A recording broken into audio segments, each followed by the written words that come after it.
and maybe your answer will be shame on Middleborough, but when our surrounding communities, like when Bridgewater built out more, you know, the number of people that they have at MCI Bridgewater, you know, we get calls. We're on the call list in case somebody gets out.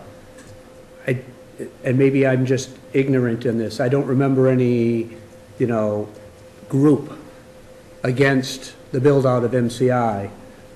When we respectfully submitted to Rochester, when we turned down CMAS in Middleborough, and it was built so close to the Middleborough line that we have one of the most famous restaurants in the country out of business because originally the innuendo was that the odor coming from the plant made it less tolerable for people wanting to dine there. We didn't complain. When the Galleria was built in Taunton and some of our retailers couldn't compete, or Walmart, we didn't complain. So then maybe it's shame on us, but I don't see the same impact. We have, the planning board was before us the other, not the planning board, the building commissioner was before us for the building department and talked to us about 650 units that are projected because the state says you have to have a certain percentage of your housing stock in affordable housing. And we've got 650 units that are on the drawing boards that people want to build. We've got all these foreclosures with houses. We have rampant apartments that are going vacant. I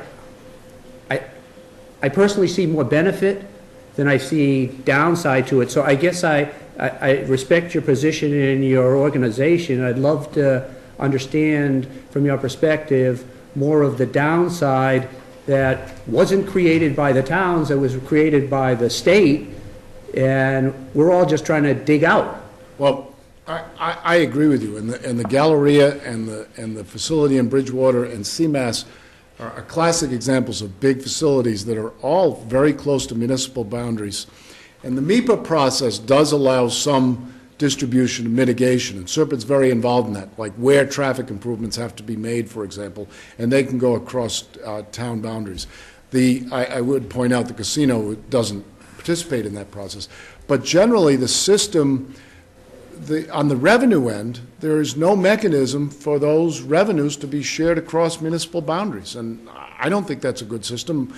By accident of location, that something sits on a municipal boundary and Hell's Blazes goes out of business, for example, and yet Middleborough has no recourse. You know, I'm not sure the town of Rochester does either, for that matter, but at least they get the tax benefits from that. The system with the 351 cities and towns isn't really good at managing those regional mitigation kinds of issues. The MEPA process at least allows us to say, well, there's some, you know, downstream water and aquifer problems or traffic issues, but even then we have to rely on the state to say the developer has to somehow address the other communities.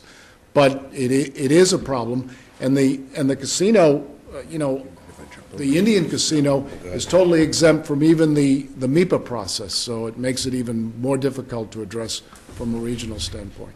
But would it be shame on us because we didn't ask for any mitigation when Bridgewater built out and people might not want to live in North Middleborough? We didn't ask for any mitigation when retailers were going out because of the Galleria or Walmart. We didn't even ask for any mitigation when CMAS was built. We just signed on to use the facility. You probably wouldn't have gotten any mitigation. You might have gotten a traffic light if you could prove that. I mean, that system really works around the edges, and I don't think... and, you know, I've wondered if I were in your situation and the Indians came to me with that deal, you acted in the best interest of Middleborough, and I accept that. And I think the task force has expressed that. A number of individuals said, I would have done the same thing if I were in Middleborough, but I'm not, and I've got to look out for my community. And the system didn't allow them any way in, and that's really what the issue is. So when you say no way in, you also talked about compensation. Is it really a compensation issue? Because we've heard things like, well, somebody's going to drive through Freetown on the way to the casino, so they ought to get a cut.